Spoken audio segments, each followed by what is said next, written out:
Suzanne, thank you for joining us today on the MegaCast. Thank you for having our signal on your Facebook Live. So, how the businesses in West Bloomfield doing? What are you hearing from them? Well, I reached out to almost every single business that I was able to contact in our chamber. And, they're concerned because they're trying to reconfigure how they're going to do business in the future. And we're trying to strategize with them to help them understand that there are ways, whether it's curbside delivery, whether it's home delivery, putting their wares on YouTube. And so we're trying to help them with that. We have a couple webinars scheduled, Zoom meetings. So whatever we can do to try to, help them navigate these very challenging times, we're happy to do. So they seem to be, by all of our. I don't know what I'm trying to say, Suzanne. This will come out.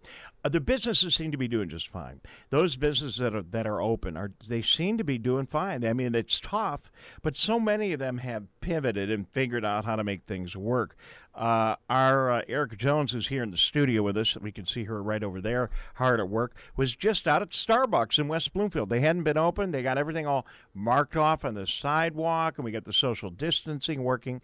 So, it's been almost 2 months now. Businesses that those that are able to be open have figured out how to get through and at least do what they can. Right. I think that the biggest concern is for the hair and nail salons. Uh, and they say that that's a stage, I think Whitmer said it's like phase 5 and we're in 3.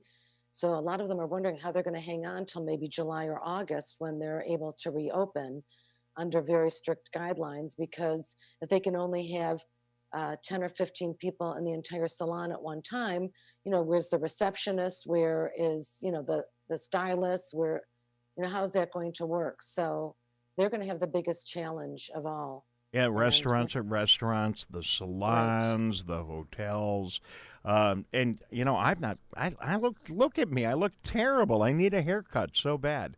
So no, I get it. It is really unfortunate, and I know personally all these business owners, and we all hate to see a business fail anywhere. So hopefully things are going to continue to do well on the health side of things, and we get these businesses open before long. And it'd be terrible if the salons aren't open till mid-July. I mean I can't imagine those I businesses can think make women it. will riot. Women will riot. I can tell you.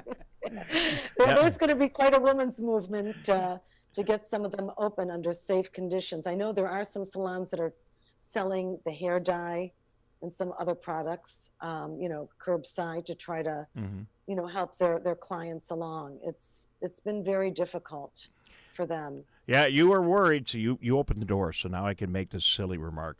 You were worried about people toting guns in Lansing, Governor. How about 1,000 women with bad hair? And Right. all right, Yeah, I don't see that her hair's so bad. Just saying. all Not right. sure what's going on there, but All right. Well, you listen. Her job is not easy. We can joke around, but her job of is not easy course, right of now either. And course. but we got to get these businesses open too.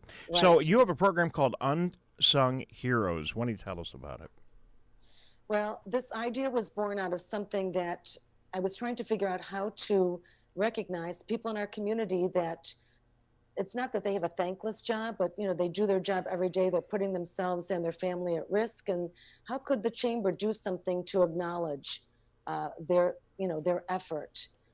So I created this unsung hero, and thanks to Vito Kokuro, who's our social media expert, he created a logo. And then I started asking the community to make some nominations. It could be, someone in your neighborhood, a teenager that gets groceries, obviously the medical professional, but maybe there's some other people that we don't know about, that the grocery clerk, or maybe it's a restaurant worker. So it's been really wonderful to acknowledge them.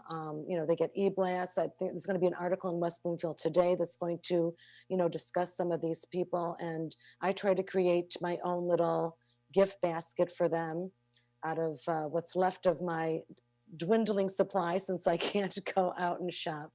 But it's amazing how much they appreciate any little acknowledgement of what they're doing. And it's such a good feeling to know that the community is, recognizing their effort. Absolutely. Well, it never hurts to recognize people that are making a difference. I applaud you for doing that. Any recent recipients or anyone you want to mention today of your unsung heroes?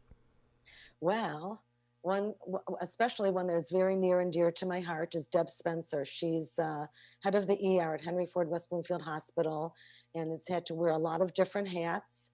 And I can't even imagine the amount of emotional and physical exhaustion that she's had to kind of plow through to get the job done and manage, the staff and people coming in. And it's a Herculean task that she's accomplished. Plus she has this fabulous attitude. She's always positive, and I just, talk about someone that works in a critical care.